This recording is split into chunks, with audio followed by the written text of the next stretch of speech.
Chapter 11. The Adventure of the Beryl Coronet. Holmes, said I, as I stood one morning in our bow window looking down the street, here is a madman coming along. It seems rather sad that his relatives should allow him to come out alone.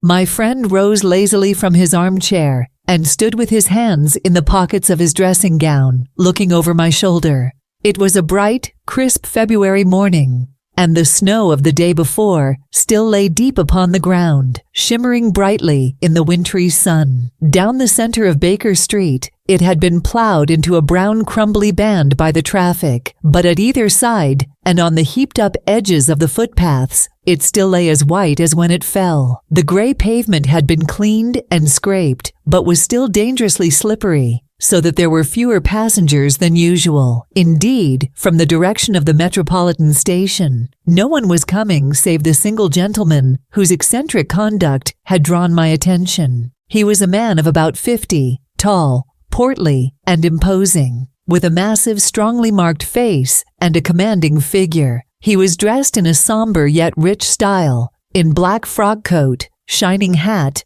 neat brown gaiters, and well-cut pearl gray trousers. Yet his actions were in absurd contrast to the dignity of his dress and features, for he was running hard, with occasional little springs, such as a weary man gives who is little accustomed to set any tax upon his legs. As he ran, he jerked his hands up and down, waggled his head, and writhed his face into the most extraordinary contortions. "What on earth can be the matter with him?" I asked. "He is looking up at the numbers of the houses."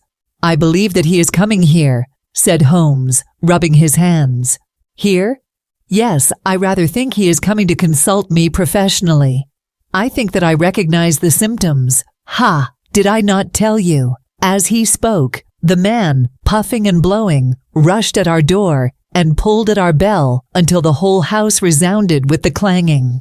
A few moments later, he was in our room, still puffing, still gesticulating, but with so fixed a look of grief and despair in his eyes that our smiles were turned in an instant to horror and pity.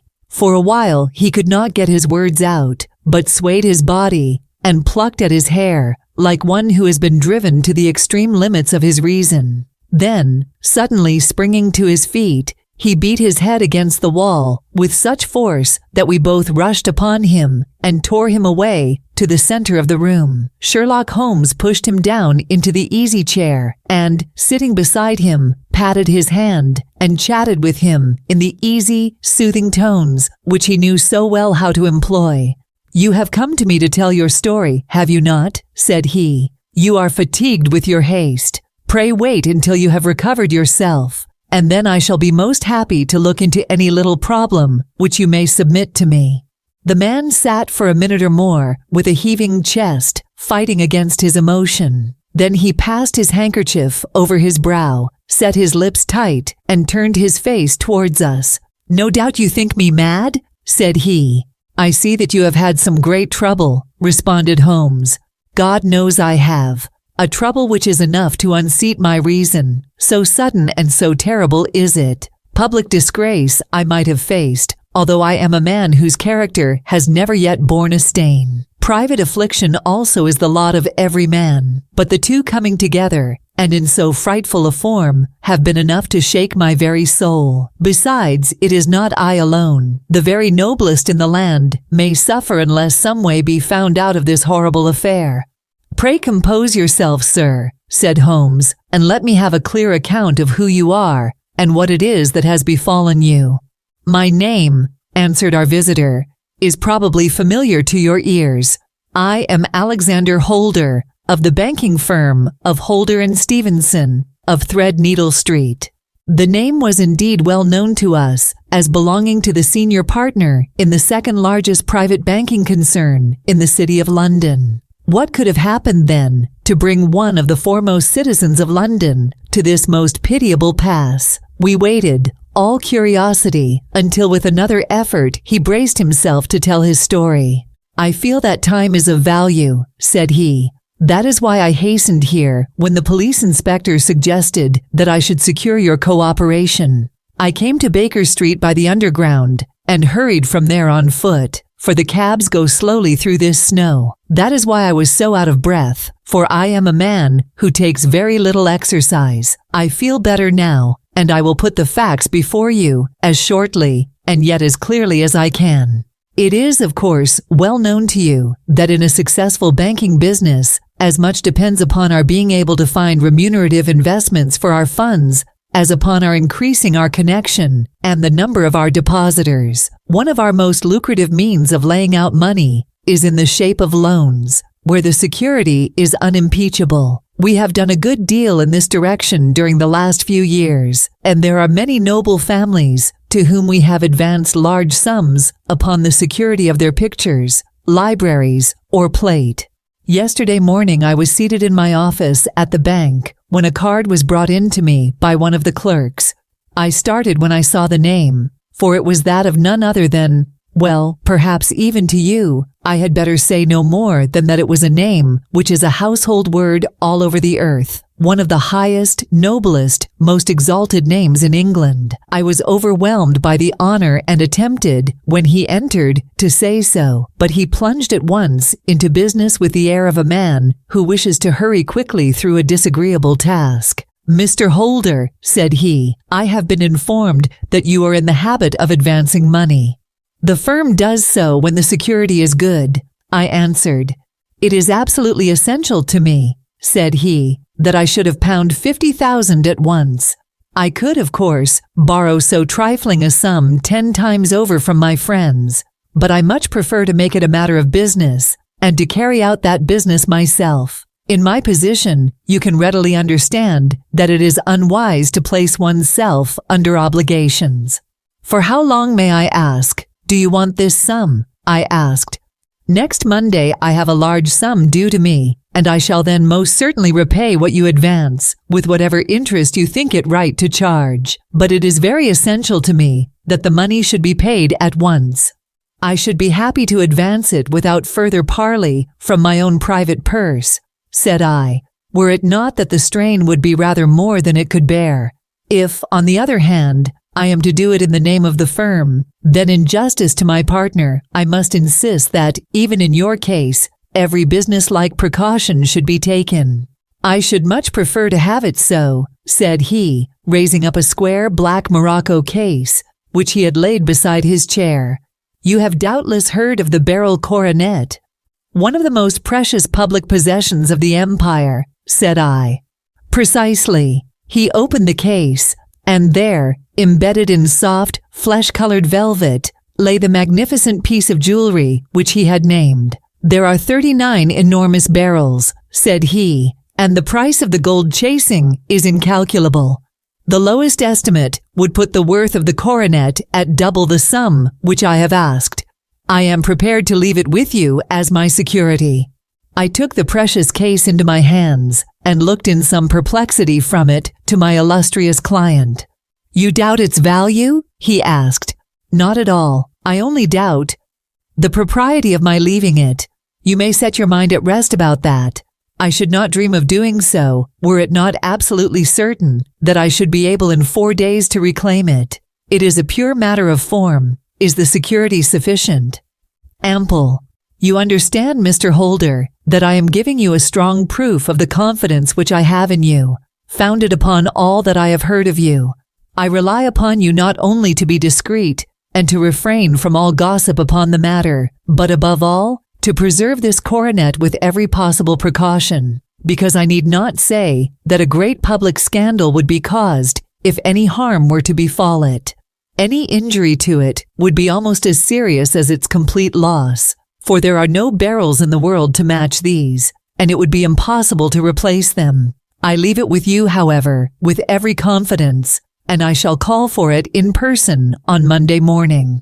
Seeing that my client was anxious to leave, I said no more, but, calling for my cashier, I ordered him to pay over £50 1,000 notes.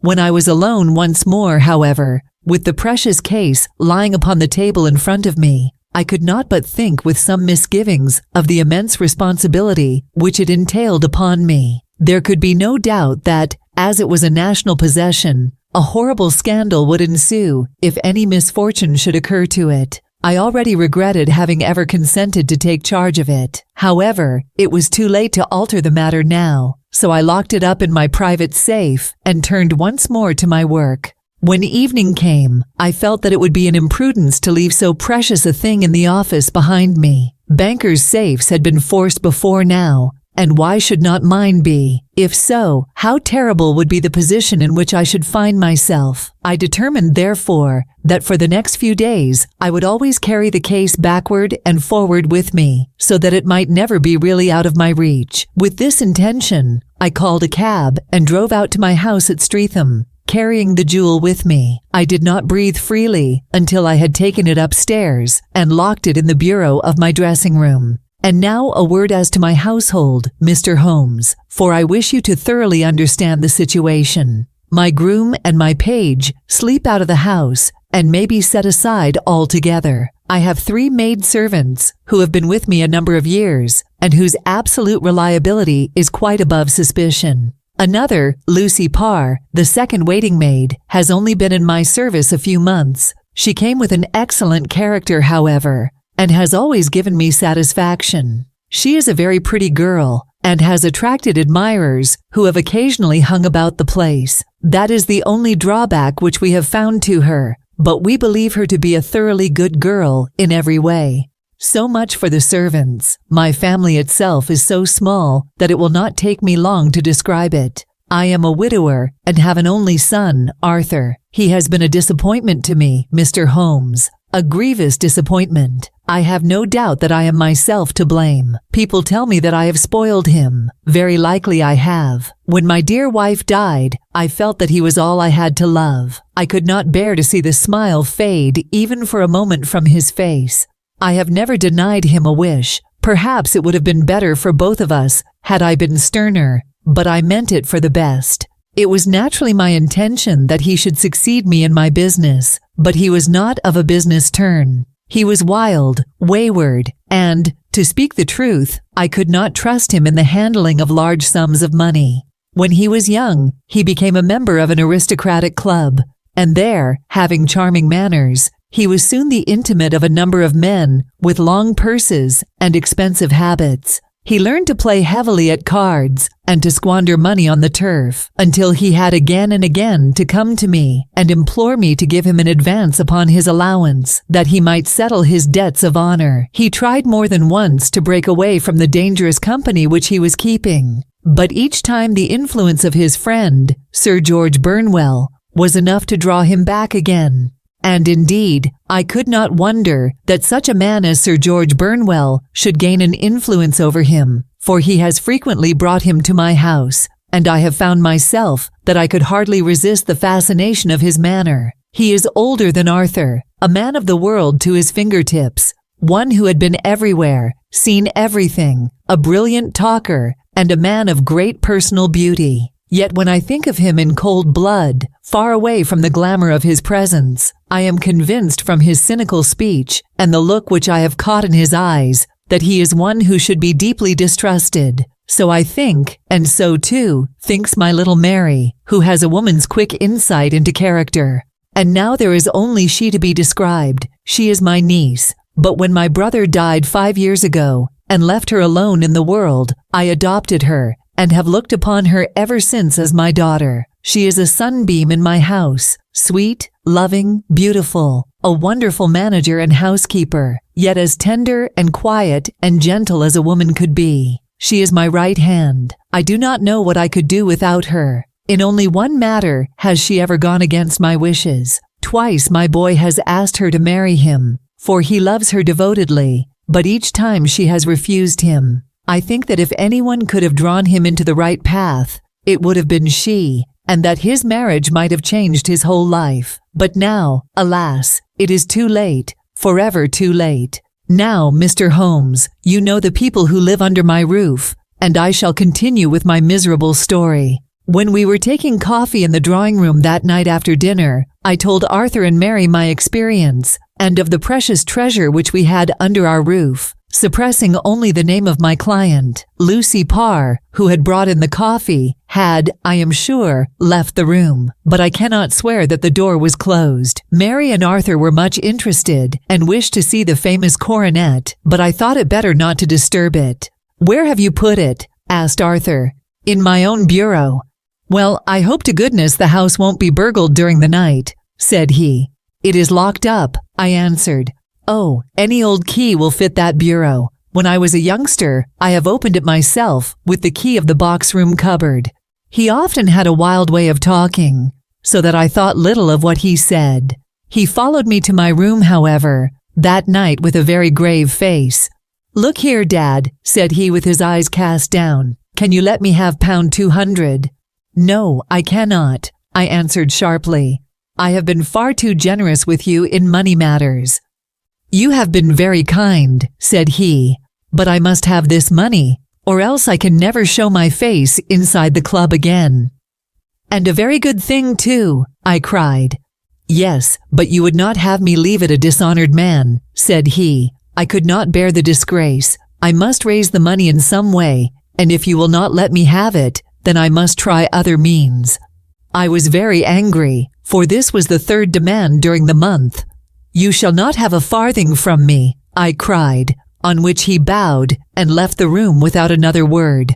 When he was gone, I unlocked my bureau, made sure that my treasure was safe, and locked it again. Then I started to go round the house to see that all was secure, a duty which I usually leave to Mary, but which I thought it well to perform myself that night. As I came down the stairs, I saw Mary herself at the side window of the hall, which she closed and fastened as I approached. "Tell me, Dad," said she, looking, I thought, a little disturbed, "did you give Lucy, the maid, leave to go out tonight?" "Certainly not. She came in just now by the back door. I have no doubt that she has only been to the side gate to see someone, but I think that it is hardly safe and should be stopped. You must speak to her in the morning, or I will if you prefer it. Are you sure that everything is fastened?" "Quite sure, Dad." "Then good night." I kissed her and went up to my bedroom again, where I was soon asleep. I am endeavoring to tell you everything, Mr. Holmes, which may have any bearing upon the case, but I beg that you will question me upon any point which I do not make clear. On the contrary, your statement is singularly lucid. I come to a part of my story now in which I should wish to be particularly so. I am not a very heavy sleeper, and the anxiety in my mind tended, no doubt, to make me even less so than usual. About 2 in the morning then, I was awakened by some sound in the house. It had ceased ere I was wide awake, but it had left an impression behind it as though a window had gently closed somewhere. I lay listening with all my ears. Suddenly, to my horror, there was a distinct sound of footsteps moving softly in the next room. I slipped out of bed, all palpitating with fear, and peeped round the corner of my dressing-room door. "Arthur!" I screamed. "You villain! You thief! How dare you touch that coronet?" The gas was half up, as I had left it, and my unhappy boy, dressed only in his shirt and trousers, was standing beside the light, holding the coronet in his hands. He appeared to be wrenching at it, or bending it with all his strength. At my cry, he dropped it from his grasp and turned as pale as death. I snatched it up and examined it. One of the gold corners, with 3 of the barrels in it, was missing. "You blackguard!" I shouted, beside myself with rage. "You have destroyed it. You have dishonored me forever. Where are the jewels which you have stolen?" "Stolen!" he cried. "Yes, thief!" I roared, shaking him by the shoulder.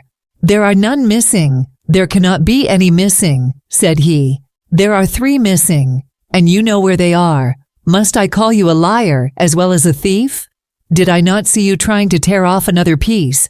"You have called me names enough," said he. "I will not stand it any longer. I shall not say another word about this business, since you have chosen to insult me. I will leave your house in the morning and make my own way in the world." "You shall leave it in the hands of the police," I cried, half mad with grief and rage. "I shall have this matter probed to the bottom." "You shall learn nothing from me," said he, with a passion such as I should not have thought was in his nature. If you choose to call the police, let the police find what they can." By this time the whole house was astir, for I had raised my voice in my anger. Mary was the first to rush into my room, and, at the sight of the coronet and of Arthur's face, she read the whole story and, with a scream, fell down senseless on the ground. I sent the housemaid for the police and put the investigation into their hands at once. When the inspector and a constable entered the house, Arthur, who had stood sullenly with his arms folded, asked me whether it was my intention to charge him with theft. I answered that it had ceased to be a private matter, but had become a public one, since the ruined coronet was national property. I was determined that the law should have its way in everything. "At least," said he, "you will not have me arrested at once. It would be to your advantage as well as mine if I might leave the house for 5 minutes, that you may get away, or perhaps that you may conceal what you have stolen," said I. And then, realizing the dreadful position in which I was placed, I implored him to remember that not only my honor, but that of one who was far greater than I was at stake, and that he threatened to raise a scandal which would convulse the nation. He might avert it all if he would but tell me what he had done with the 3 missing stones. "You may as well face the matter," said I. "You have been caught in the act, and no confession could make your guilt more heinous. If you but make such reparation as is in your power by telling us where the barrels are, all shall be forgiven and forgotten." "Keep your forgiveness for those who ask for it," he answered, turning away from me with a sneer.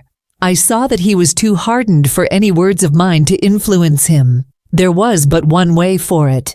I called in the inspector and gave him into custody. A search was made at once, not only of his person, but of his room, and of every portion of the house where he could possibly have concealed the gems. But no trace of them could be found, nor would the wretched boy open his mouth for all our persuasions and our threats. This morning he was removed to a cell, and I, after going through all the police formalities, have hurried round to you to implore you to use your skill in unraveling the matter. The police have openly confessed that they can at present make nothing of it. You may go to any expense which you think necessary. I have already offered a reward of £1,000. My God, what shall I do? I have lost my honor, my gems, and my son in one night. Oh, what shall I do? He put a hand on either side of his head and rocked himself to and fro, droning to himself like a child whose grief has got beyond words.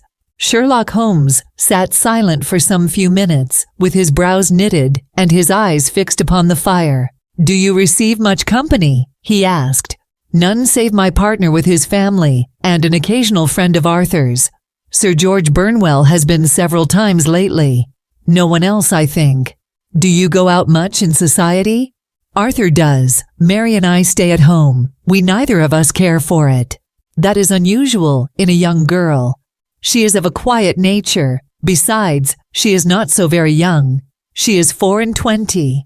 This matter, from what you say, seems to have been a shock to her also." "Terrible. She is even more affected than I." "You have neither of you any doubt as to your son's guilt?" "How can we have when I saw him with my own eyes with the coronet in his hands?" "I hardly consider that a conclusive proof. Was the remainder of the coronet at all injured?" "Yes, it was twisted." "Do you not think, then, that he might have been trying to straighten it?" "God bless you. You are doing what you can for him and for me. But it is too heavy a task. What was he doing there at all? If his purpose were innocent, why did he not say so?" "Precisely. And if it were guilty, why did he not invent a lie? His silence appears to me to cut both ways. There are several singular points about the case. What did the police think of the noise which awoke you from your sleep? They considered that it might be caused by Arthur's closing his bedroom door. A likely story, as if a man bent on felony would slam his door so as to wake a household. What did they say then of the disappearance of these gems? They are still sounding the planking and probing the furniture in the hope of finding them. Have they thought of looking outside the house? Yes, they have shown extraordinary energy. The whole garden has already been minutely examined.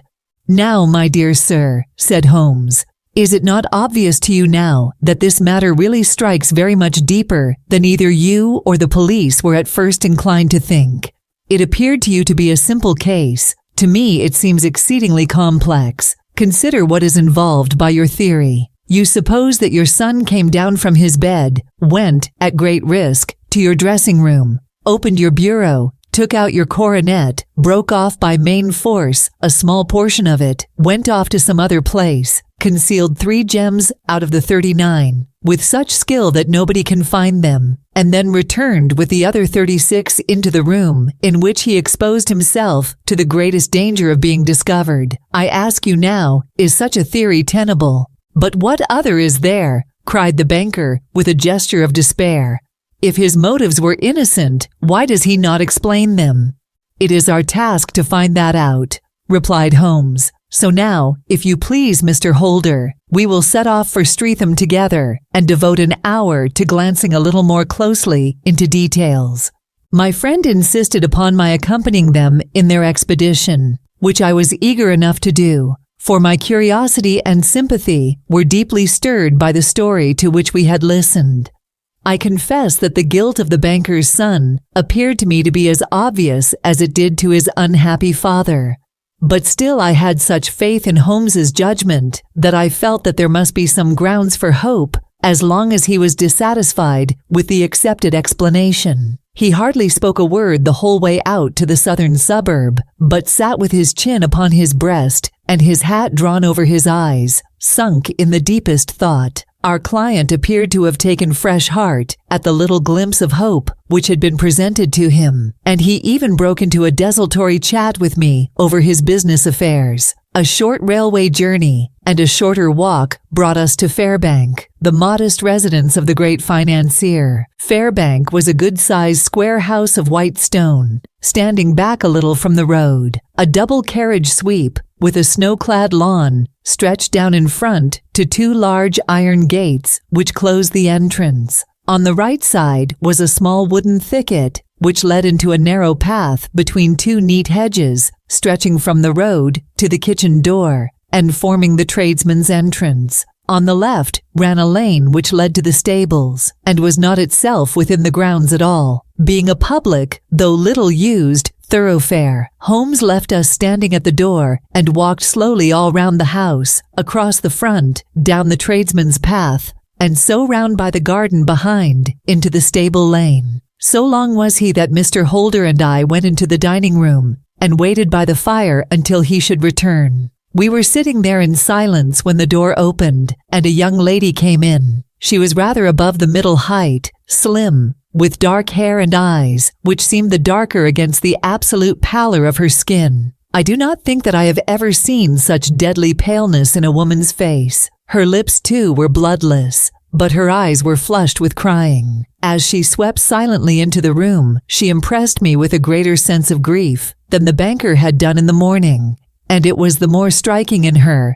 as she was evidently a woman of strong character, with immense capacity for self-restraint. Disregarding my presence, she went straight to her uncle and passed her hand over his head with a sweet womanly caress. "You have given orders that Arthur should be liberated, have you not, Dad?" she asked. No, my girl. The matter must be probed to the bottom.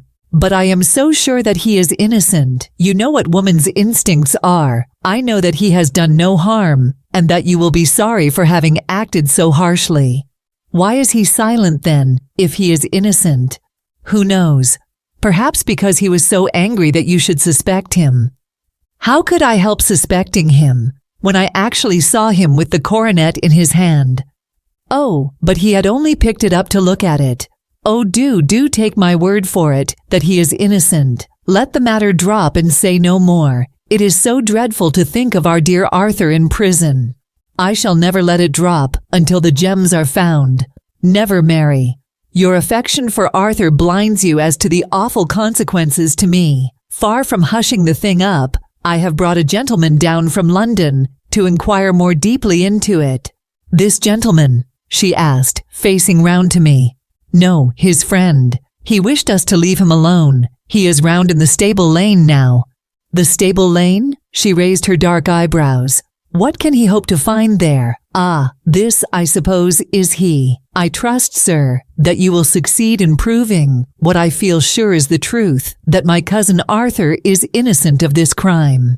I fully share your opinion, and I trust, with you, that we may prove it, returned Holmes, going back to the mat to knock the snow from his shoes.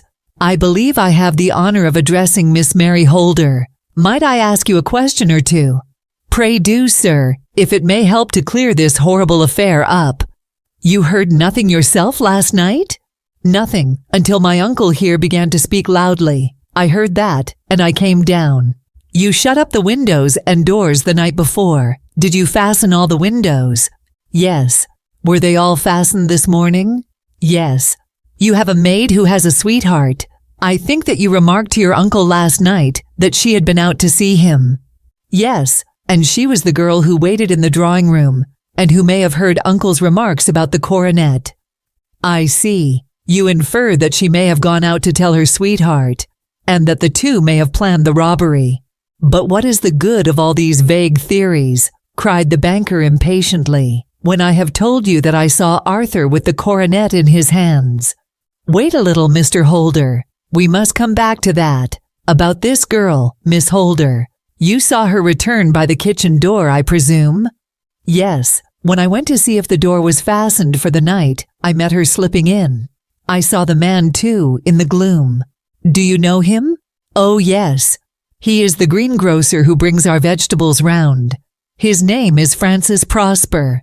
He stood, said Holmes, to the left of the door, that is to say, farther up the path than is necessary to reach the door. Yes, he did. And he is a man with a wooden leg. Something like fear sprang up in the young lady's expressive black eyes. Why, you are like a magician, said she. How do you know that? She smiled, but there was no answering smile in Holmes's thin, eager face. I should be very glad now to go upstairs, said he. I shall probably wish to go over the outside of the house again. Perhaps I had better take a look at the lower windows before I go up. He walked swiftly round from one to the other, pausing only at the large one, which looked from the hall onto the stable lane. This he opened and made a very careful examination of the sill with his powerful magnifying lens. Now we shall go upstairs, said he at last. The banker's dressing room was a plainly furnished little chamber, with a gray carpet, a large bureau, and a long mirror. Holmes went to the bureau first and looked hard at the lock. Which key was used to open it? He asked. That which my son himself indicated, that of the cupboard of the lumber room. Have you it here? That is it on the dressing table. Sherlock Holmes took it up and opened the bureau.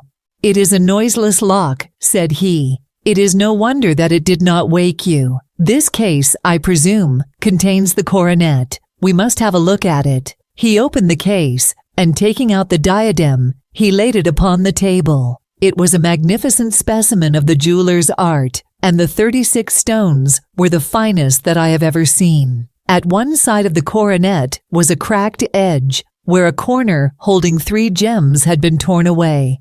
Now, Mr. Holder, said Holmes, here is the corner which corresponds to that which has been so unfortunately lost. Might I beg that you will break it off? The banker recoiled in horror. I should not dream of trying, said he. Then I will. Holmes suddenly bent his strength upon it, but without result. I feel it give a little, said he, but though I am exceptionally strong in the fingers, it would take me all my time to break it. An ordinary man could not do it. Now what do you think would happen if I did break it, Mr. Holder? There would be a noise like a pistol shot. Do you tell me that all this happened within a few yards of your bed, and that you heard nothing of it? I do not know what to think. It is all dark to me. But perhaps it may grow lighter as we go. What do you think, Miss Holder? I confess that I still share my uncle's perplexity. Your son had no shoes or slippers on when you saw him? He had nothing on save only his trousers and shirt. Thank you. We have certainly been favored with extraordinary luck during this inquiry, and it will be entirely our own fault if we do not succeed in clearing the matter up. With your permission, Mr. Holder, I shall now continue my investigations outside. He went alone, at his own request, for he explained that any unnecessary footmarks might make his task more difficult. For an hour or more he was at work, returning at last with his feet heavy with snow and his features as inscrutable as ever. "I think that I have seen now all that there is to see, Mr. Holder," said he. "I can serve you best by returning to my rooms." "But the gems, Mr. Holmes, where are they?" "I cannot tell." The banker wrung his hands. "I shall never see them again," he cried. "And my son, you give me hopes?" "My opinion is in no way altered." "Then for God's sake, what was this dark business which was acted in my house last night? If you can call upon me at my Baker Street rooms tomorrow morning between 9 and 10, I shall be happy to do what I can to make it clearer. I understand that you give me carte blanche to act for you, provided only that I get back the gems, and that you place no limit on the sum I may draw." "I would give my fortune to have them back." "Very good. I shall look into the matter between this and then. Goodbye. It is just possible that I may have to come over here again before evening."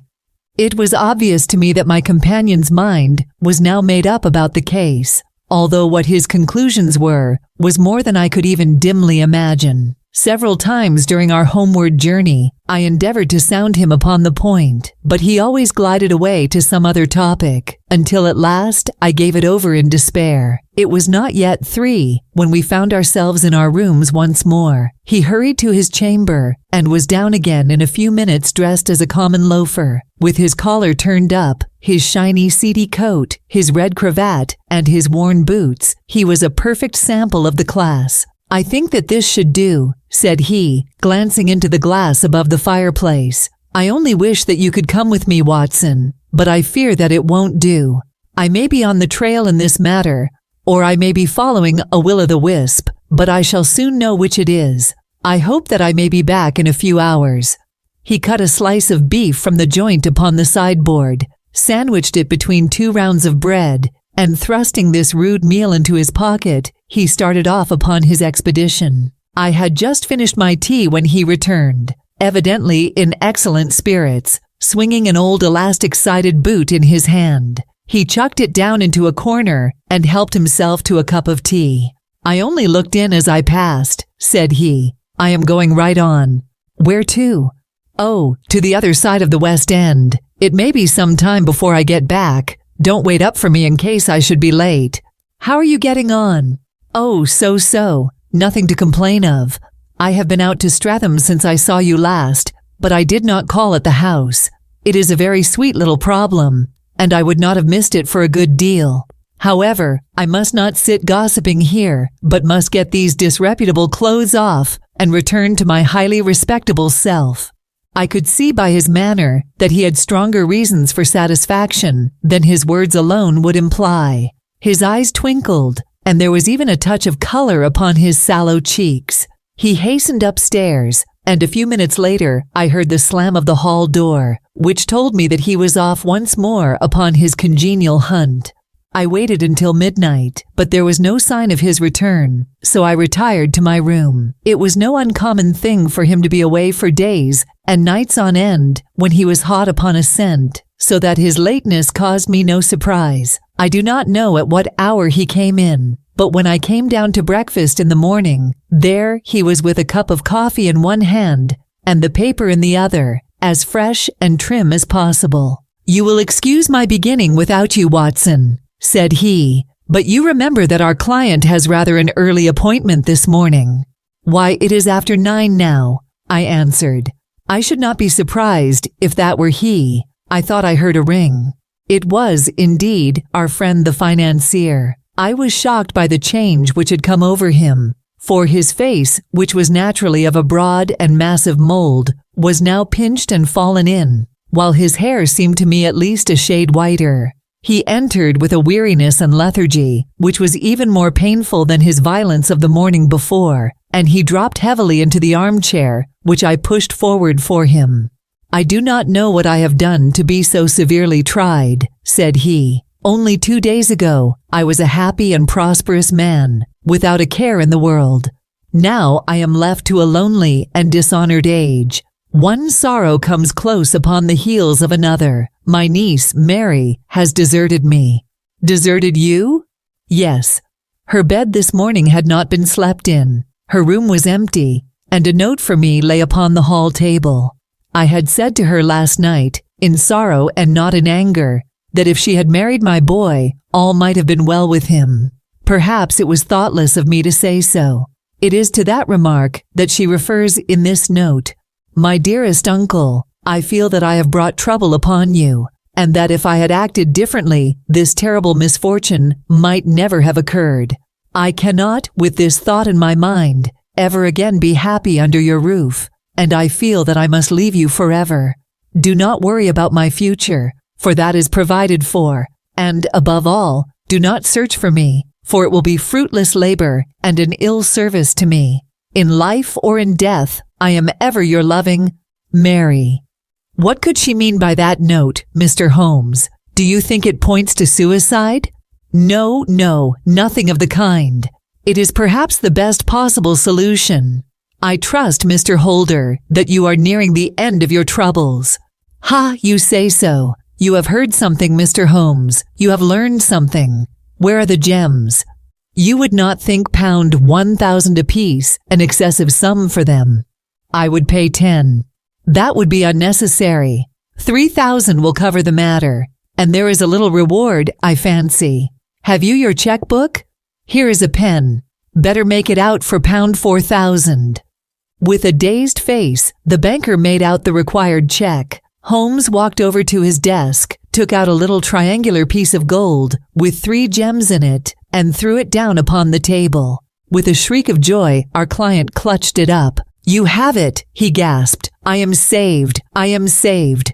The reaction of joy was as passionate as his grief had been, and he hugged his recovered gems to his bosom. There is one other thing you owe, Mr. Holder, said Sherlock Holmes, rather sternly. Oh, he caught up a pen. Name the sum, and I will pay it. No, the debt is not to me. You owe a very humble apology to that noble lad, your son, who has carried himself in this matter, as I should be proud to see my own son do, should I ever chance to have one. Then it was not Arthur who took them? I told you yesterday, and I repeat today, that it was not. You are sure of it? Then let us hurry to him at once to let him know that the truth is known. He knows it already. When I had cleared it all up, I had an interview with him, and finding that he would not tell me the story, I told it to him, on which he had to confess that I was right, and to add the very few details which were not yet quite clear to me. Your news of this morning, however, may open his lips. For heaven's sake, tell me then, what is this extraordinary mystery? I will do so, and I will show you the steps by which I reached it. And let me say to you, first, that which it is hardest for me to say, and for you to hear. There has been an understanding between Sir George Burnwell and your niece Mary. They have now fled together. My Mary, impossible. It is unfortunately more than possible. It is certain. Neither you nor your son knew the true character of this man when you admitted him into your family circle. He is one of the most dangerous men in England, a ruined gambler, an absolutely desperate villain, a man without heart or conscience. Your niece knew nothing of such men. When he breathed his vows to her, as he had done to 100 before her, she flattered herself that she alone had touched his heart. The devil knows best what he said, but at least she became his tool, and was in the habit of seeing him nearly every evening. I cannot, and I will not believe it, cried the banker with an ashen face. I will tell you then what occurred in your house last night. Your niece, when you had, as she thought, gone to your room, slipped down and talked to her lover through the window, which leads into the stable lane. His footmarks had pressed right through the snow. So long had he stood there. She told him of the coronet. His wicked lust for gold kindled at the news, and he bent her to his will. I have no doubt that she loved you, but there are women in whom the love of a lover extinguishes all other loves, and I think that she must have been one. She had hardly listened to his instructions when she saw you coming downstairs, on which she closed the window rapidly and told you about one of the servants' escapade with her wooden-legged lover, which was all perfectly true. Your boy, Arthur, went to bed after his interview with you, but he slept badly on account of his uneasiness about his club debts. In the middle of the night, he heard a soft tread pass his door. So he rose and, looking out, was surprised to see his cousin walking very stealthily along the passage until she disappeared into your dressing room. Petrified with astonishment, the lad slipped on some clothes and waited there in the dark to see what would come of this strange affair. Presently she emerged from the room again, and in the light of the passage lamp, your son saw that she carried the precious coronet in her hands. She passed down the stairs, and he, thrilling with horror, ran along and slipped behind the curtain near your door, whence he could see what passed in the hall beneath. He saw her stealthily open the window, hand out the coronet to someone in the gloom, and then closing it once more, hurry back to her room, passing quite close to where he stood, hid behind the curtain. As long as she was on the scene, he could not take any action without a horrible exposure of the woman whom he loved. But the instant that she was gone, he realized how crushing a misfortune this would be for you, and how all-important it was to set it right. He rushed down, just as he was, in his bare feet, opened the window, sprang out into the snow, and ran down the lane, where he could see a dark figure in the moonlight. Sir George Burnwell tried to get away, but Arthur caught him, and there was a struggle between them, your lad tugging at one side of the coronet, and his opponent at the other. In the scuffle, your son struck Sir George and cut him over the eye. Then something suddenly snapped, and your son, finding that he had the coronet in his hands, rushed back, closed the window, ascended to your room, and had just observed that the coronet had been twisted in the struggle, and was endeavoring to straighten it when you appeared upon the scene. "Is it possible?" gasped the banker. You then roused his anger by calling him names at a moment when he felt that he had deserved your warmest thanks. He could not explain the true state of affairs without betraying one who certainly deserved little enough consideration at his hands. He took the more chivalrous view, however, and preserved her secret. And that was why she shrieked and fainted when she saw the coronet, cried Mr. Holder. "Oh my God, what a blind fool I have been! And his asking to be allowed to go out for 5 minutes. The dear fellow wanted to see if the missing piece were at the scene of the struggle. How cruelly I have misjudged him. When I arrived at the house," continued Holmes, "I at once went very carefully round it to observe if there were any traces in the snow which might help me. I knew that none had fallen since the evening before, and also that there had been a strong frost to preserve impressions. I passed along the tradesman's path, but found it all trampled down and indistinguishable. Just beyond it, however, at the far side of the kitchen door, a woman had stood and talked with a man, whose round impressions on one side showed that he had a wooden leg. I could even tell that they had been disturbed, for the woman had run back swiftly to the door, as was shown by the deep toe and light heel marks, while wooden leg had waited a little, and then had gone away. I thought at the time that this might be the maid and her sweetheart, of whom you had already spoken to me, and inquiry showed it was so. I passed round the garden without seeing anything more than random tracks, which I took to be the police. But when I got into the stable lane, a very long and complex story was written in the snow in front of me. There was a double line of tracks of a booted man, and a second double line, which I saw with delight, belonged to a man with naked feet. I was at once convinced from what you had told me that the latter was your son. The first had walked both ways, but the other had run swiftly, and as his tread was marked in places over the depression of the boot, it was obvious that he had passed after the other. I followed them up and found they led to the hall window, where Boots had worn all the snow away while waiting. Then I walked to the other end, which was 100 yards or more down the lane. I saw where Boots had faced round, where the snow was cut up, as though there had been a struggle, and finally, where a few drops of blood had fallen, to show me that I was not mistaken. Boots had then run down the lane, and another little smudge of blood showed that it was he who had been hurt. When he came to the high road at the other end, I found that the pavement had been cleared, so there was an end to that clue. On entering the house, however, I examined, as you remember, the sill and framework of the hall window with my lens, and I could at once see that someone had passed out. I could distinguish the outline of an instep where the wet foot had been placed in coming in. I was then beginning to be able to form an opinion as to what had occurred. A man had waited outside the window. Someone had brought the gems. The deed had been overseen by your son. He had pursued the thief, had struggled with him. They had each tugged at the coronet, their united strength causing injuries which neither alone could have effected. He had returned with the prize, but had left a fragment in the grasp of his opponent. So far I was clear. The question now was, who was the man, and who was it brought him the coronet?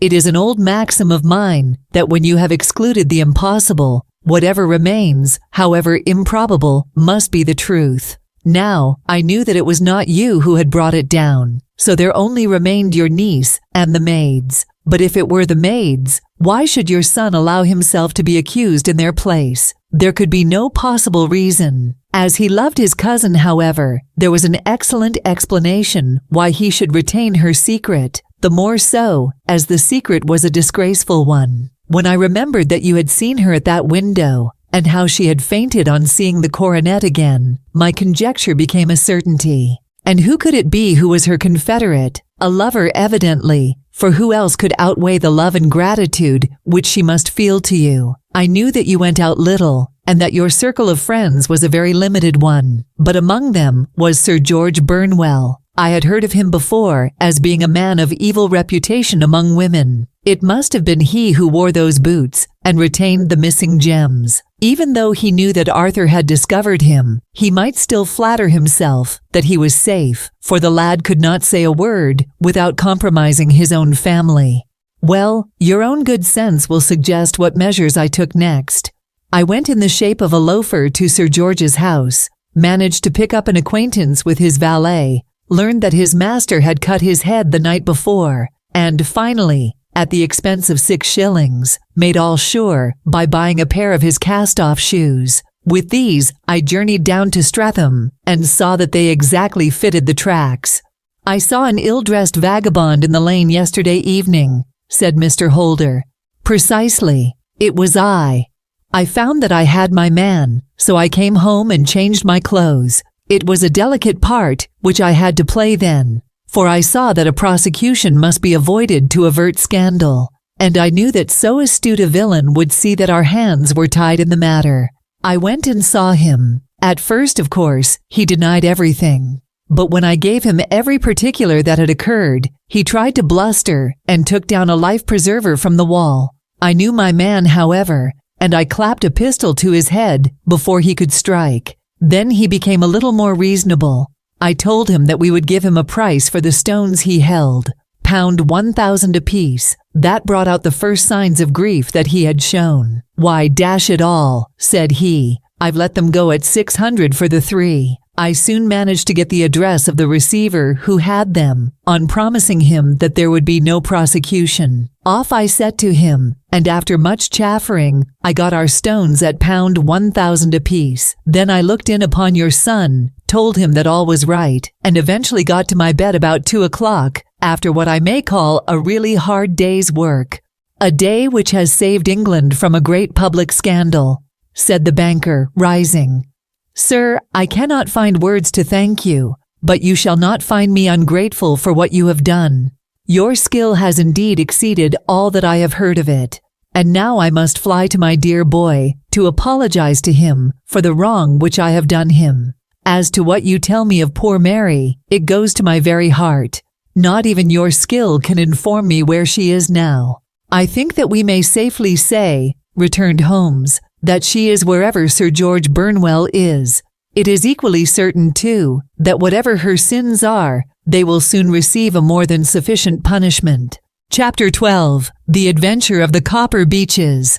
"To the man who loves art for its own sake," remarked Sherlock Holmes, tossing aside the advertisement sheet of the Daily Telegraph, "it is frequently in its least important and lowliest manifestations that the keenest pleasure is to be derived. It is pleasant to me to observe, Watson, that you have so far grasped this truth, that in these little records of our cases, which you have been good enough to draw up, and, I am bound to say, occasionally to embellish, you have given prominence not so much to the many causes celebres and sensational trials in which I have figured, but rather to those incidents which may have been trivial in themselves, but which have given room for those faculties of deduction and of logical synthesis which I have made my special province. And yet, said I, smiling, I cannot quite hold myself absolved from the charge of sensationalism which has been urged against my records.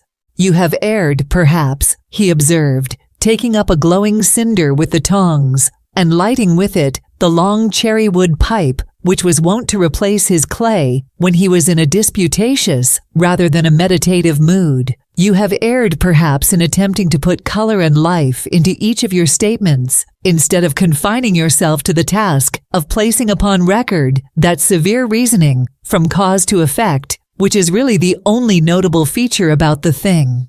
It seems to me that I have done you full justice in the matter, I remarked with some coldness, for I was repelled by the egotism which I had more than once observed to be a strong factor in my friend's singular character.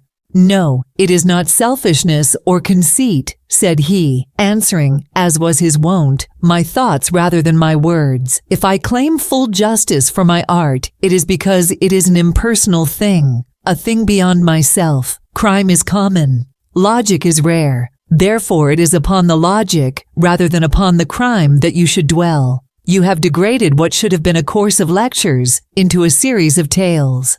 It was a cold morning of the early spring, and we sat after breakfast on either side of a cheery fire in the old room at Baker Street. A thick fog rolled down between the lines of dun-colored houses, and the opposing windows loomed like dark, shapeless blurs through the heavy yellow wreaths. Our gas was lit and shone on the white cloth and glimmer of china and metal, for the table had not been cleared yet. Sherlock Holmes had been silent all the morning, dipping continuously into the advertisement columns of a succession of papers, until at last, having apparently given up his search, he had emerged in no very sweet temper to lecture me upon my literary shortcomings. At the same time, he remarked after a pause, during which he had sat puffing at his long pipe and gazing down into the fire, you can hardly be open to a charge of sensationalism, for out of these cases, which you have been so kind as to interest yourself in, a fair proportion do not treat of crime, in its legal sense, at all. The small matter in which I endeavored to help the King of Bohemia, the singular experience of Miss Mary Sutherland, the problem connected with the man with the twisted lip, and the incident of the noble bachelor, were all matters which are outside the pale of the law. But in avoiding the sensational, I fear that you may have bordered on the trivial. The end may have been so, I answered, but the methods I hold to have been novel and of interest. Pshaw, my dear fellow, what do the public, the great unobservant public, who could hardly tell a weaver by his tooth, or a compositor by his left thumb, care about the finer shades of analysis and deduction? But indeed, if you are trivial, I cannot blame you, for the days of the great cases are past. Man, or at least criminal man, has lost all enterprise and originality. As to my own little practice, it seems to be degenerating into an agency for recovering lost lead pencils and giving advice to young ladies from boarding schools. I think that I have touched bottom at last, however. This note I had this morning marks my 0 point, I fancy. Read it. He tossed a crumpled letter across to me. It was dated from Montague Place upon the preceding evening, and ran thus: Dear Mr. Holmes, I am very anxious to consult you as to whether I should or should not accept a situation which has been offered to me as governess. I shall call at 10:30 tomorrow if I do not inconvenience you. Yours faithfully, Violet Hunter. Do you know the young lady? I asked. Not I. It is 10:30 now. Yes, and I have no doubt that is her ring. It may turn out to be of more interest than you think. You remember that the affair of the blue carbuncle, which appeared to be a mere whim at first, developed into a serious investigation. It may be so in this case also. Well, let us hope so, but our doubts will very soon be solved, for here, unless I am much mistaken, is the person in question." As he spoke, the door opened, and a young lady entered the room. She was plainly but neatly dressed, with a bright, quick face, freckled like a plover's egg, and with the brisk manner of a woman who has had her own way to make in the world. "You will excuse my troubling you, I am sure," said she, as my companion rose to greet her. "But I have had a very strange experience, and as I have no parents or relations of any sort from whom I could ask advice, I thought that perhaps you would be kind enough to tell me what I should do." "Pray take a seat, Miss Hunter. I shall be happy to do anything that I can to serve you." I could see that Holmes was favorably impressed by the manner and speech of his new client. He looked her over in his searching fashion, and then composed himself, with his lids drooping and his fingertips together, to listen to her story.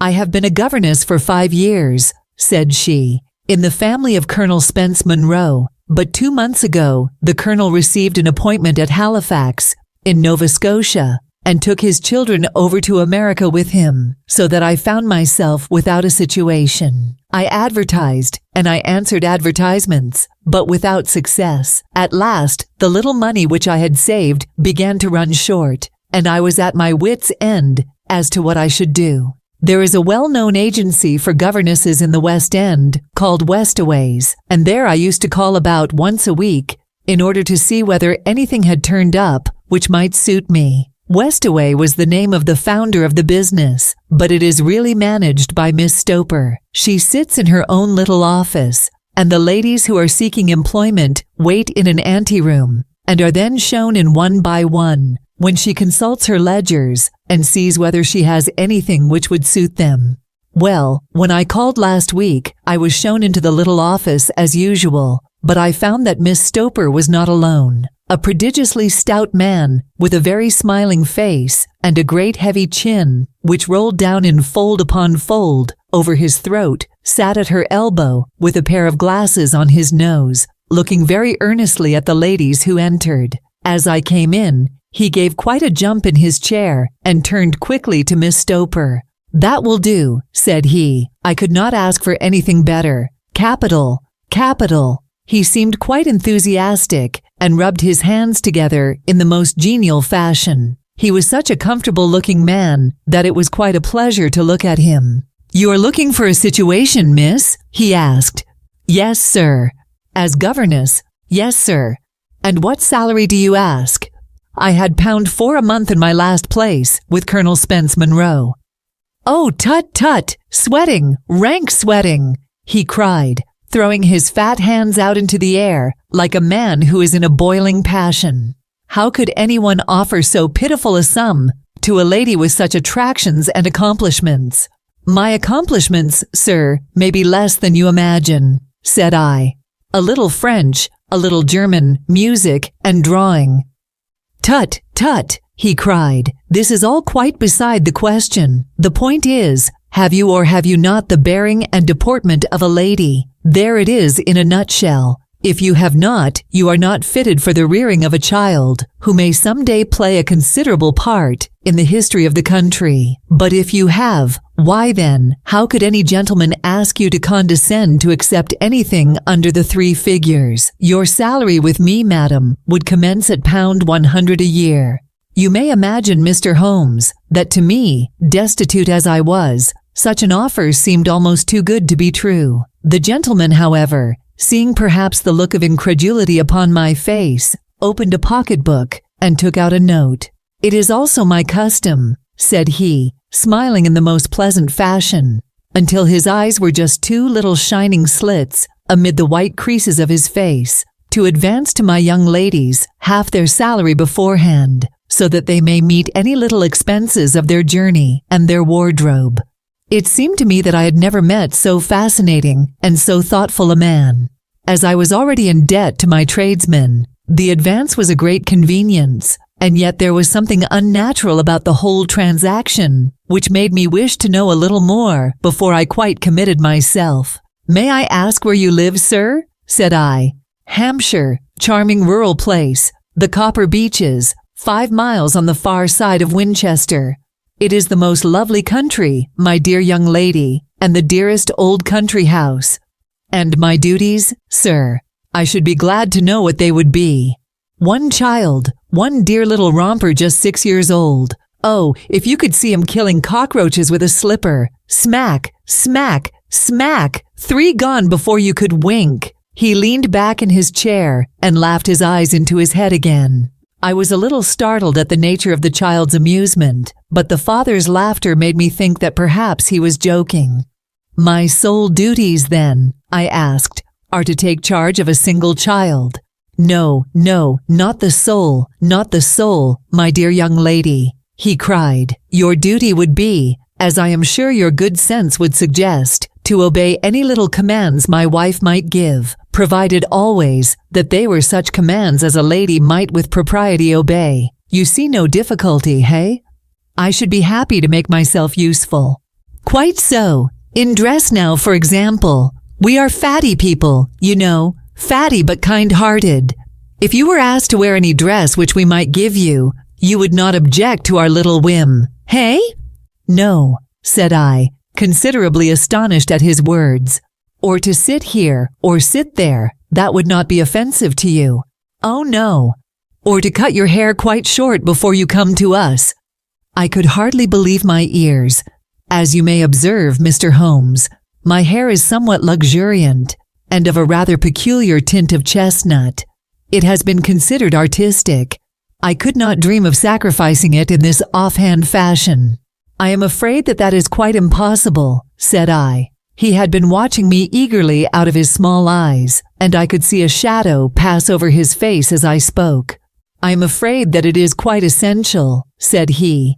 It is a little fancy of my wife's, and ladies' fancies, you know, madam, ladies' fancies must be consulted. And so you won't cut your hair? No, sir, I really could not, I answered firmly.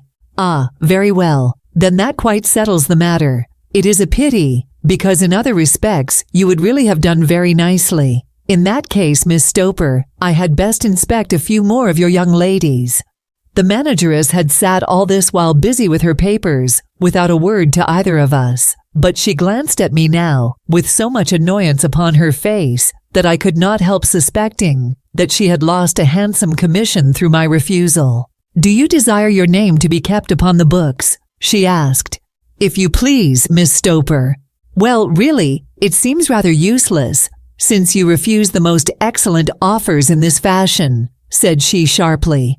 You can hardly expect us to exert ourselves to find another such opening for you. Good day to you, Miss Hunter. She struck a gong upon the table, and I was shown out by the page.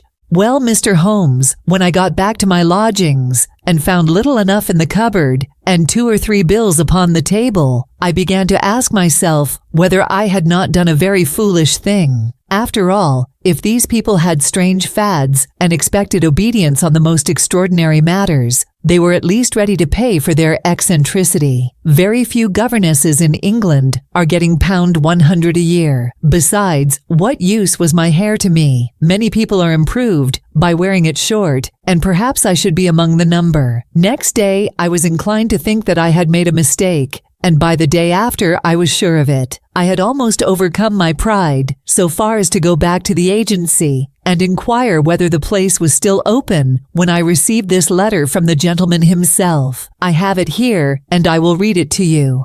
The Copper Beeches, near Winchester. Dear Miss Hunter, Miss Stoper has very kindly given me your address, and I write from here to ask you whether you have reconsidered your decision. My wife is very anxious that you should come, for she has been much attracted by my description of you. We are willing to give £30 a quarter or £120 a year, so as to recompense you for any little inconvenience which our fads may cause you. They are not very exacting after all. My wife is fond of a particular shade of electric blue and would like you to wear such a dress indoors in the morning. You need not, however, go to the expense of purchasing one, as we have one belonging to my dear daughter Alice, now in Philadelphia, which would, I should think, fit you very well. Then, as to sitting here or there, or amusing yourself in any manner indicated, that need cause you no inconvenience. As regards your hair, it is no doubt a pity, especially as I could not help remarking its beauty during our short interview, but I'm afraid that I must remain firm upon this point, and I only hope that the increased salary may recompense you for the loss. Your duties, as far as the child is concerned, are very light. Now do try to come, and I shall meet you with the dog cart at Winchester. Let me know your train. Yours faithfully, Jeepro Rucastle. That is the letter which I have just received, Mr. Holmes, and my mind is made up that I will accept it. I thought, however, that before taking the final step, I should like to submit the whole matter to your consideration. Well, Miss Hunter, if your mind is made up, that settles the question, said Holmes, smiling. But you would not advise me to refuse? I confess that it is not the situation which I should like to see a sister of mine apply for. What is the meaning of it all, Mr. Holmes? I have no data. I cannot tell. Perhaps you have yourself formed some opinion. Well, there seems to me to be only one possible solution. Mr. Rucastle seemed to be a very kind, good-natured man. Is it not possible that his wife is a lunatic, that he desires to keep the matter quiet for fear she should be taken to an asylum, and that he humors her fancies in every way in order to prevent an outbreak? That is a possible solution. In fact, as matters stand, it is the most probable one. But in any case, it does not seem to be a nice household for a young lady. But the money, Mr. Holmes, the money. Well, yes, of course the pay is good, too good. That is what makes me uneasy. Why should they give you £120 a year when they could have their pick for £40? There must be some strong reason behind. I thought that if I told you the circumstances, you would understand afterwards if I wanted your help. I should feel so much stronger if I felt that you were at the back of me. Oh, you may carry that feeling away with you. I assure you that your little problem promises to be the most interesting which has come my way for some months. There is something distinctly novel about some of the features. If you should find yourself in doubt or in danger, what danger do you foresee? Holmes shook his head gravely. It would cease to be a danger if we could define it, said he. But at any time, day or night, a telegram would bring me down to your help. That is enough. She rose briskly from her chair, with the anxiety all swept from her face. I shall go down to Hampshire quite easy in my mind now. I shall write to Mr. Rucastle at once, sacrifice my poor hair tonight, and start for Winchester tomorrow. With a few grateful words to Holmes, she bade us both good night, and bustled off upon her way. At least, said I, as we heard her quick, firm steps descending the stairs, she seems to be a young lady who is very well able to take care of herself. And she would need to be, said Holmes gravely. I am much mistaken if we do not hear from her before many days are past. It was not very long before my friend's prediction was fulfilled. A fortnight went by, during which I frequently found my thoughts turning in her direction, and wondering what strange side alley of human experience this lonely woman had strayed into. The unusual salary, the curious conditions, the light duties, all pointed to something abnormal, though whether a fad or a plot, or whether the man were a philanthropist or a villain, it was quite beyond my powers to determine. As to Holmes, I observed that he sat frequently for half an hour on end, with knitted brows and an abstracted air, but he swept the matter away with a wave of his hand when I mentioned it. Data, data, data, he cried impatiently. I can't make bricks without clay. And yet he would always wind up by muttering that no sister of his should ever have accepted such a situation.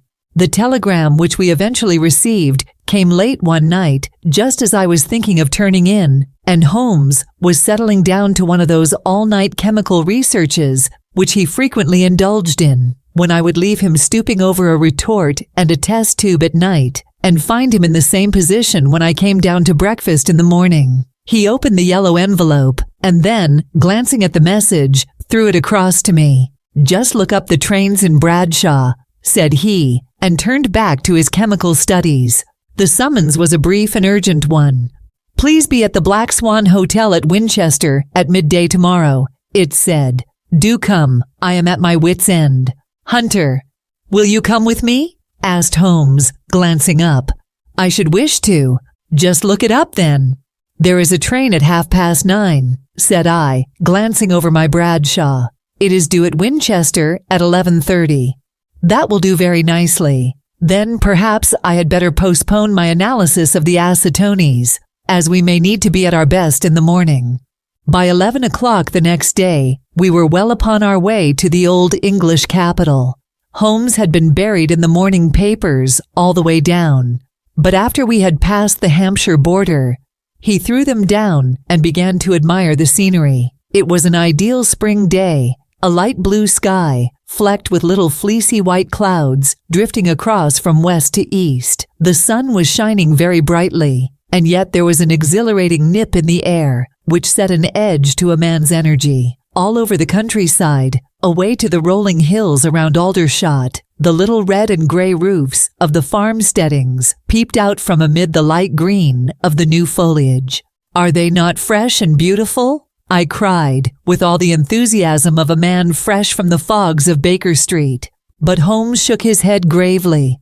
Do you know, Watson, said he, that it is one of the curses of a mind with a turn like mine that I must look at everything with reference to my own special subject. You look at these scattered houses, and you are impressed by their beauty. I look at them, and the only thought which comes to me is a feeling of their isolation and of the impunity with which crime may be committed there. Good heavens, I cried. Who would associate crime with these dear old homesteads? They always fill me with a certain horror. It is my belief, Watson, founded upon my experience, that the lowest and vilest alleys in London do not present a more dreadful record of sin than does the smiling and beautiful countryside. You horrify me, but the reason is very obvious. The pressure of public opinion can do in the town what the law cannot accomplish. There is no lane so vile that the scream of a tortured child or the thud of a drunkard's blow does not beget sympathy and indignation among the neighbors. And then the whole machinery of justice is ever so close that a word of complaint can set it going. And there is but a step between the crime and the dock. But look at these lonely houses, each in its own fields, filled for the most part with poor ignorant folk who know little of the law. Think of the deeds of hellish cruelty, the hidden wickedness which may go on, year in, year out, in such places, and none the wiser. Had this lady who appeals to us for help gone to live in Winchester, I should never have had a fear for her. It is the 5 miles of country which makes the danger. Still, it is clear that she is not personally threatened. No, if she can come to Winchester to meet us, she can get away. Quite so, she has her freedom. What can be the matter then? Can you suggest no explanation? I have devised 7 separate explanations, each of which would cover the facts as far as we know them. But which of these is correct can only be determined by the fresh information, which we shall no doubt find waiting for us. Well, there is the tower of the cathedral, and we shall soon learn all that Miss Hunter has to tell. The Black Swan is an inn of repute in the High Street, at no distance from the station. And there we found the young lady waiting for us. She had engaged a sitting room, and our lunch awaited us upon the table. I am so delighted that you have come, she said earnestly. It is so very kind of you both, but indeed I do not know what I should do. Your advice will be altogether invaluable to me. Pray tell us what has happened to you. I will do so, and I must be quick, for I have promised Mr. Rucastle to be back before 3. I got his leave to come into town this morning, though he little knew for what purpose. Let us have everything in its due order. Holmes thrust his long, thin legs out towards the fire and composed himself to listen. In the first place, I may say that I have met, on the whole, with no actual ill treatment from Mr. and Mrs. Rucastle. It is only fair to them to say that, but I cannot understand them, and I am not easy in my mind about them. What can you not understand? Their reasons for their conduct, but you shall have it all just as it occurred. When I came down, Mr. Rucastle met me here and drove me in his dog cart to the Copper Beeches.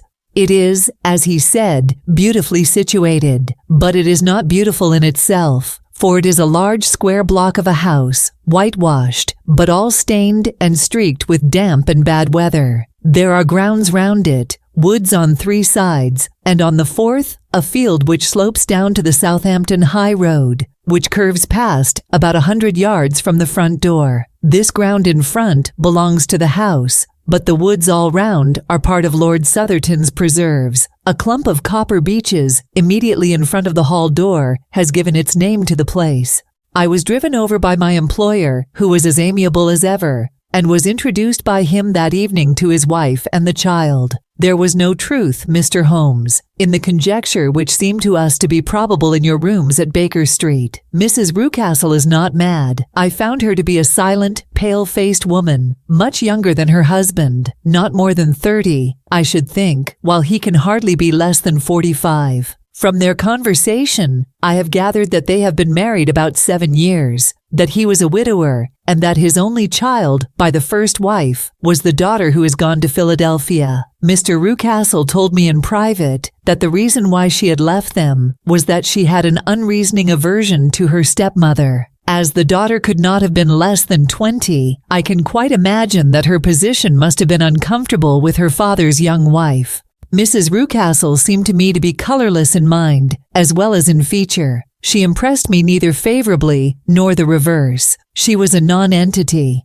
It was easy to see that she was passionately devoted both to her husband and to her little son. Her light gray eyes wandered continually from one to the other, noting every little want and forestalling it if possible. He was kind to her also in his bluff, boisterous fashion, and on the whole, they seemed to be a happy couple. And yet she had some secret sorrow, this woman. She would often be lost in deep thought, with the saddest look upon her face. More than once I have surprised her in tears. I have thought sometimes that it was the disposition of her child which weighed upon her mind, for I have never met so utterly spoiled and so ill-natured a little creature. He is small for his age, with a head which is quite disproportionately large. His whole life appears to be spent in an alternation between savage fits of passion and gloomy intervals of sulking. Giving pain to any creature weaker than himself seems to be his one idea of amusement, and he shows quite remarkable talent in planning the capture of mice, little birds, and insects. But I would rather not talk about the creature, Mr. Holmes, and indeed, he has little to do with my story. I am glad of all details, remarked my friend, whether they seem to you to be relevant or not. I shall try not to miss anything of importance. The one unpleasant thing about the house, which struck me at once, was the appearance and conduct of the servants. There are only 2, a man and his wife. Taller, for that is his name, is a rough, uncouth man, with grizzled hair and whiskers, and a perpetual smell of drink. Twice, since I've been with them, he has been quite drunk. And yet Mr. Rucastle seemed to take no notice of it. His wife is a very tall and strong woman with a sour face, as silent as Mrs. Rucastle, and much less amiable. They are a most unpleasant couple, but fortunately, I spend most of my time in the nursery and my own room, which are next to each other in one corner of the building.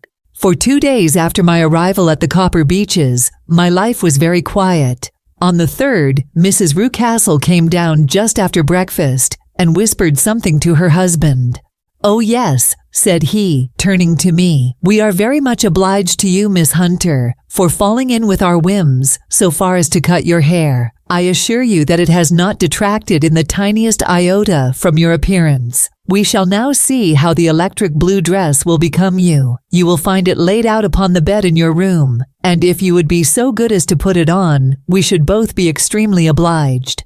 The dress which I found waiting for me was of a peculiar shade of blue. It was of excellent material, a sort of beige, but it bore unmistakable signs of having been worn before. It could not have been a better fit if I had been measured for it. Both Meister and Mrs. Rucastle expressed a delight at the look of it, which seemed quite exaggerated in its vehemence. They were waiting for me in the drawing room, which is a very large room, stretching along the entire front of the house, with 3 long windows reaching down to the floor. A chair had been placed close to the central window, with its back turned towards it. In this I was asked to sit, and then Mr. Rucastle walking up and down on the other side of the room, began to tell me a series of the funniest stories that I have ever listened to. You cannot imagine how comical he was, and I laughed until I was quite weary. Mrs. Rucastle, however, who has evidently no sense of humor, never so much as smiled, but sat with her hands in her lap and a sad, anxious look upon her face. After an hour or so, Mr. Rucastle suddenly remarked that it was time to commence the duties of the day, and that I might change my dress and go to little Edward in the nursery. 2 days later, this same performance was gone through, under exactly similar circumstances. Again, I changed my dress, again I sat in the window, and again I laughed very heartily at the funny stories of which my employer had an immense repertoire, and which he told inimitably. Then he handed me a yellow-backed novel, and moving my chair a little sideways, that my own shadow might not fall upon the page, he begged me to read aloud to him. I read for about 10 minutes, beginning in the heart of a chapter, and then suddenly, in the middle of a sentence, he ordered me to cease and to change my dress. You can easily imagine, Mr. Holmes, how curious I became as to what the meaning of this extraordinary performance could possibly be. They were always very careful, I observed, to turn my face away from the window, so that I became consumed with the desire to see what was going on behind my back. At first it seemed to be impossible, but I soon devised a means. My hand mirror had been broken, so a happy thought seized me, and I concealed a piece of the glass in my handkerchief. On the next occasion, in the midst of my laughter, I put my handkerchief up to my eyes, and was able with a little management to see all that there was behind me. I confess that I was disappointed. There was nothing. At least that was my first impression. At the second glance, however, I perceived that there was a man standing in the Southampton Road, a small bearded man in a grey suit, who seemed to be looking in my direction. The road is an important highway, and there are usually people there. This man, however, was leaning against the railings, which bordered our field, and was looking earnestly up. I lowered my handkerchief and glanced at Mrs. Rucastle to find her eyes fixed upon me with a most searching gaze. She said nothing, but I am convinced that she had divined that I had a mirror in my hand and had seen what was behind me. She rose at once. "Jeffro," said she, "there is an impertinent fellow upon the road there who stares up at Miss Hunter." "No friend of yours, Miss Hunter?" he asked. "No, I know no one in these parts." "Dear me, how very impertinent. Kindly turn round and motion to him to go away. Surely it would be better to take no notice." No, we should have him loitering here always. Kindly turn round and wave him away like that." I did as I was told, and at the same instant Mrs. Rucastle drew down the blind. That was a week ago, and from that time I have not sat again in the window, nor have I worn the blue dress, nor seen the man in the road. "Pray continue," said Holmes. "Your narrative promises to be a most interesting one. You will find it rather disconnected, I fear, and there may prove to be little relation between the different incidents of which I speak. On the very first day that I was at the Copper Beeches, Mr. Rucastle took me to a small outhouse, which stands near the kitchen door. As we approached it, I heard the sharp rattling of a chain, and the sound as of a large animal moving about. "Look in here," said Mr. Rucastle, showing me a slit between two planks. "Is he not a beauty?" I looked through and was conscious of two glowing eyes and of a vague figure huddled up in the darkness. "Don't be frightened," said my employer, laughing at the start which I had given.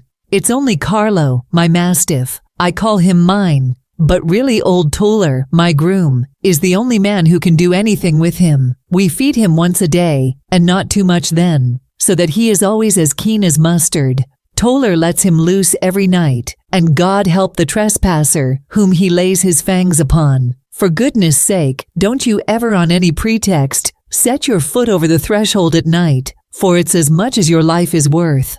The warning was no idle one, for 2 nights later I happened to look out of my bedroom window about 2 o'clock in the morning.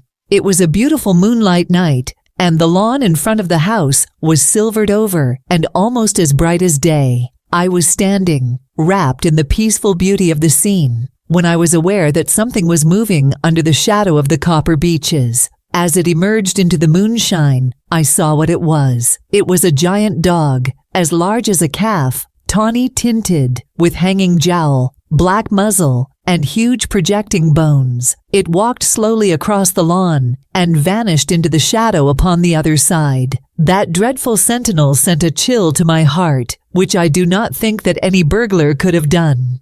And now I have a very strange experience to tell you.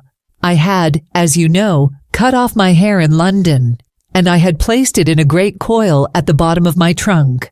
One evening, after the child was in bed, I began to amuse myself by examining the furniture of my room and by rearranging my own little things. There was an old chest of drawers in the room, the two upper ones empty and open, the lower one locked. I had filled the first two with my linen, and as I had still much to pack away, I was naturally annoyed at not having the use of the third drawer. It struck me that it might have been fastened by a mere oversight, so I took out my bunch of keys and tried to open it. The very first key fitted to perfection, and I drew the drawer open. There was only one thing in it, but I am sure that you would never guess what it was. It was my coil of hair.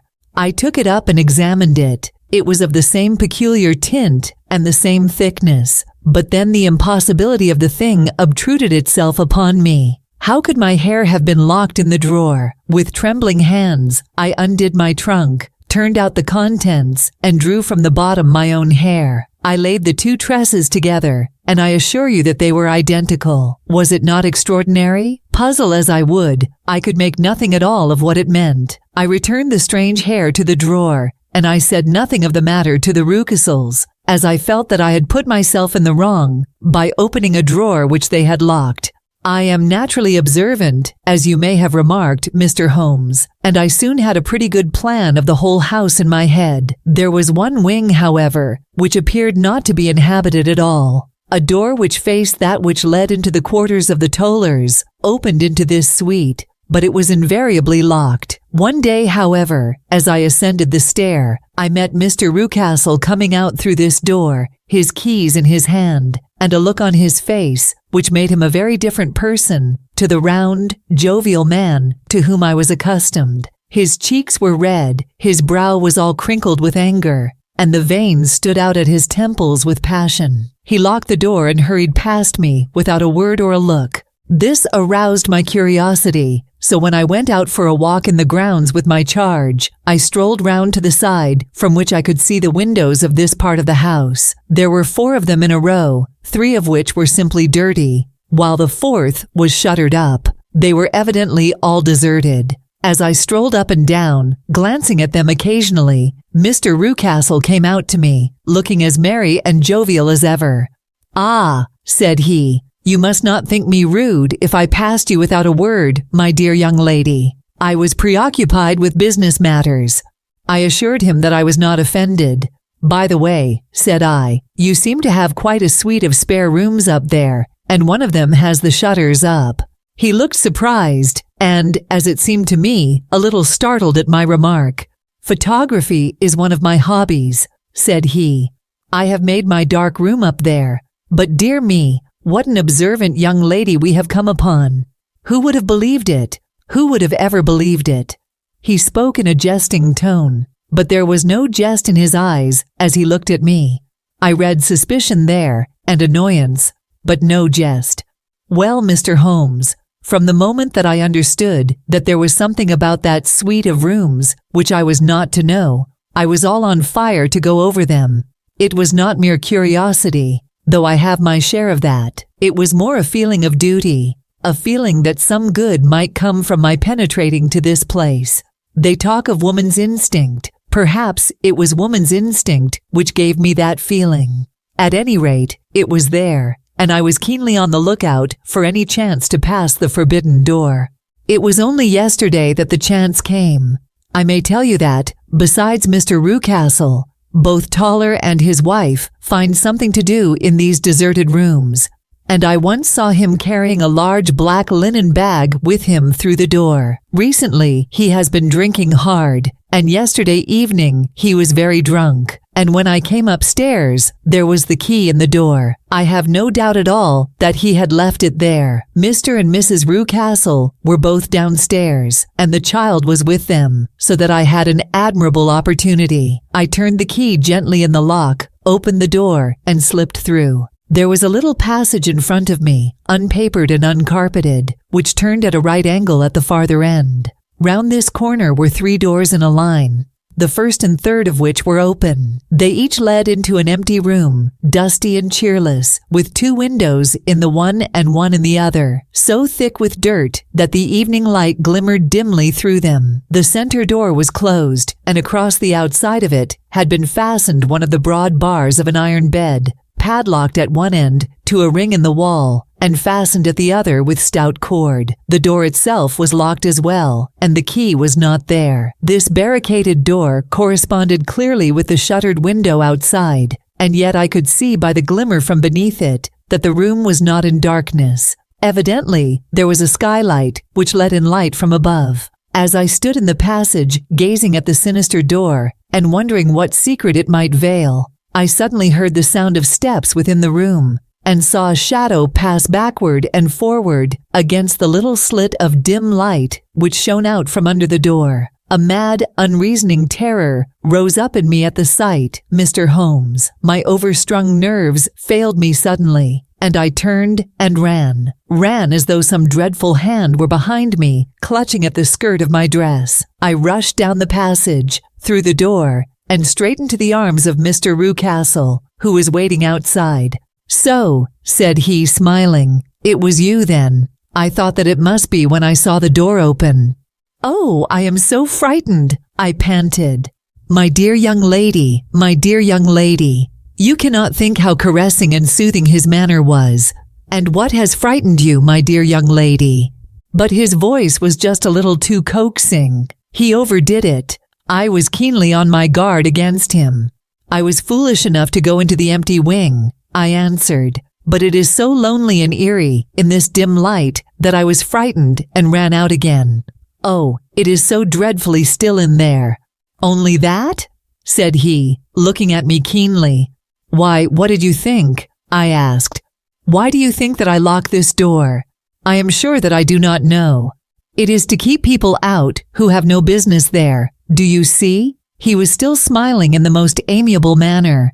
"I am sure if I had known—" "Well then, you know now, and if you ever put your foot over that threshold again—" Here in an instant the smile hardened into a grin of rage, and he glared down at me with the face of a demon. "I'll throw you to the mastiff."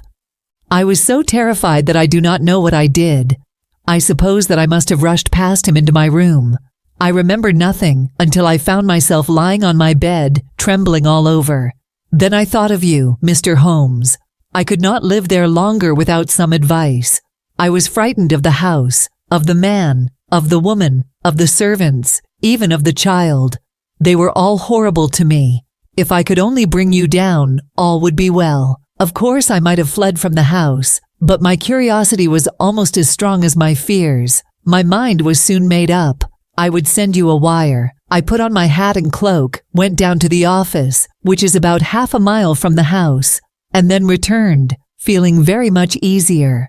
A horrible doubt came into my mind as I approached the door, lest the dog might be loose, but I remembered that Toller had drunk himself into a state of insensibility that evening, and I knew that he was the only one in the household who had any influence with the savage creature, or who would venture to set him free. I slipped in safety and lay awake half the night in my joy at the thought of seeing you. I had no difficulty in getting leave to come into Winchester this morning, but I must be back before 3 o'clock, for Mr. and Mrs. Rucastle are going on a visit and will be away all the evening, so that I must look after the child. Now I have told you all my adventures, Mr. Holmes, and I should be very glad if you could tell me what it all means, and above all, what I should do."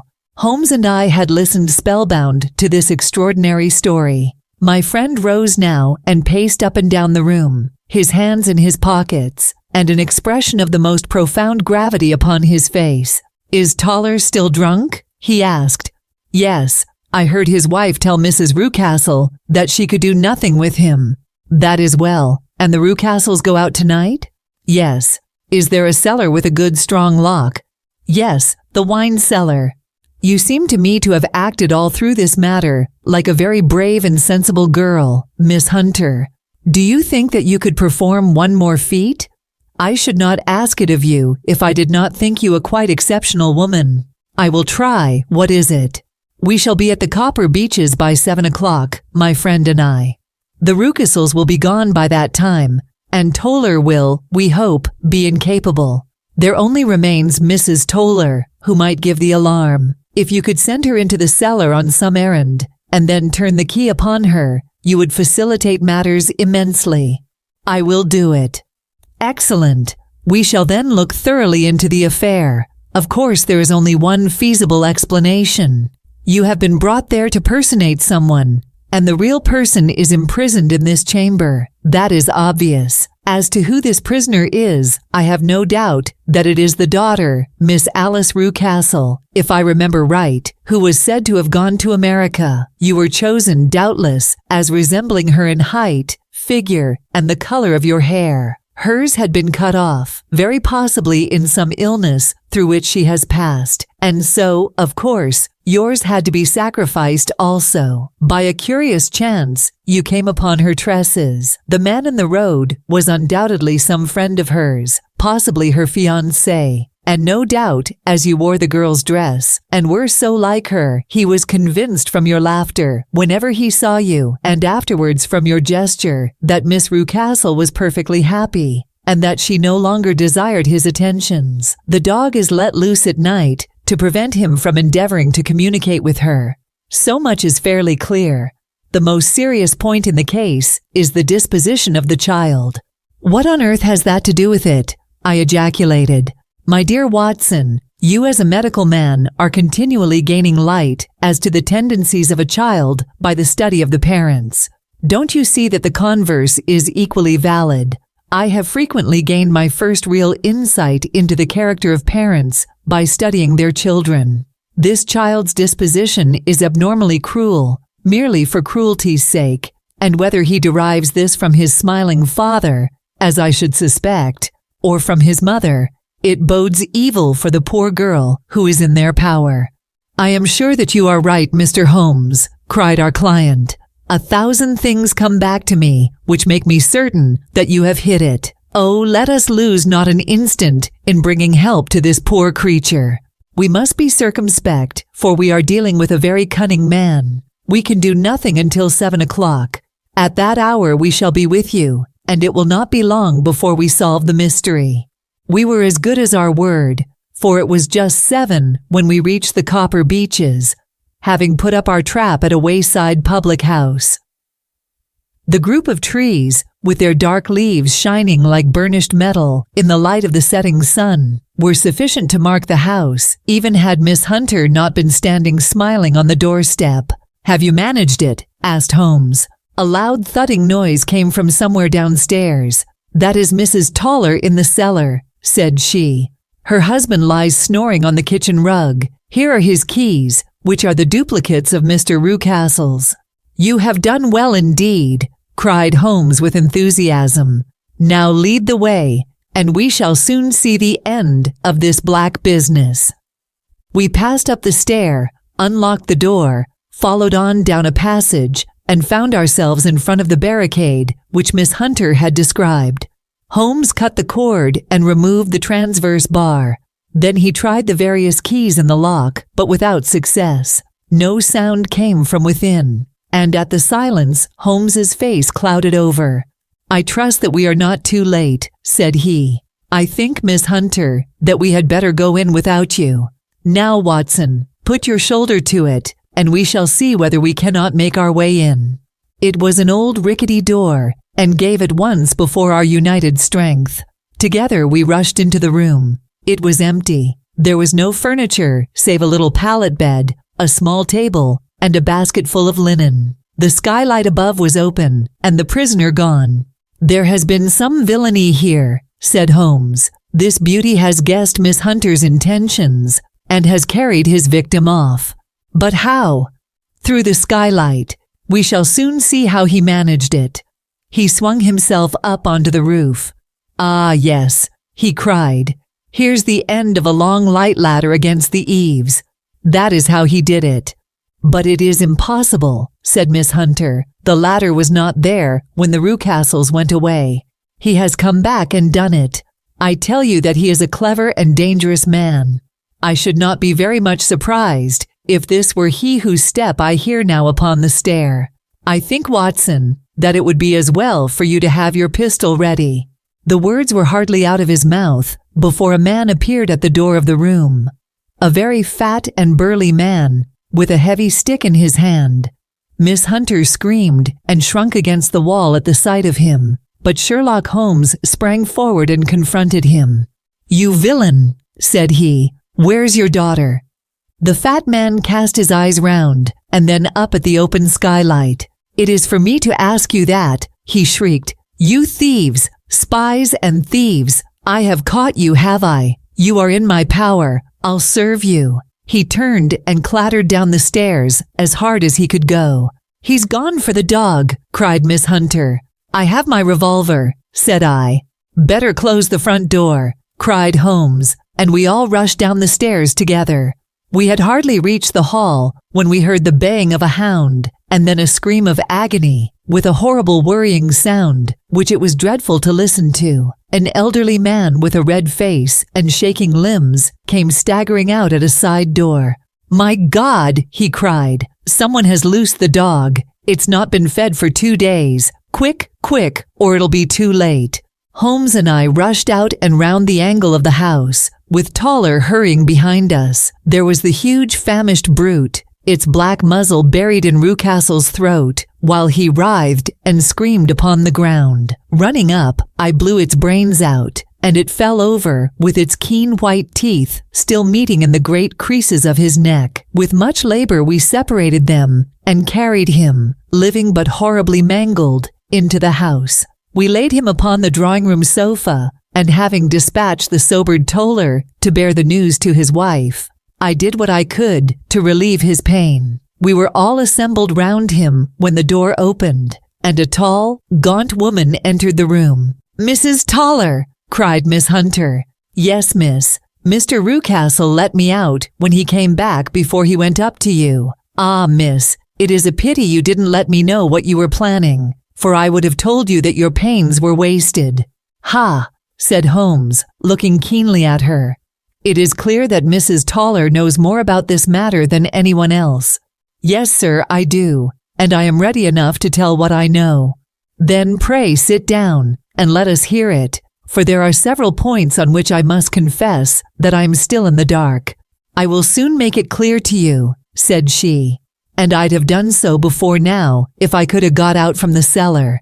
If there's police court business over this, you'll remember that I was the one that stood your friend, and that I was Miss Alice's friend too. She was never happy at home, Miss Alice wasn't, from the time that her father married again. She was slighted like, and had no say in anything, but it never really became bad for her until after she met Mr. Fowler at a friend's house. As well as I could learn, Miss Alice had rights of her own by will, but she was so quiet and patient, she was, that she never said a word about them, but just left everything in Mr. Rucastle's hands. He knew he was safe with her, but when there was a chance of a husband coming forward who would ask for all that the law would give him, then her father thought it time to put a stop on it. He wanted her to sign a paper so that whether she married or not, he could use her money. When she wouldn't do it, he kept on worrying her until she got brain fever, and for 6 weeks was at death's door. Then she got better at last, all worn to a shadow, and with her beautiful hair cut off. But that didn't make no change in her young man, and he stuck to her as true as man could be. "Ah," said Holmes, "I think that what you have been good enough to tell us makes the matter fairly clear, and that I can deduce all that remains. Mr. Rucastle, then, I presume, took to this system of imprisonment." "Yes, sir."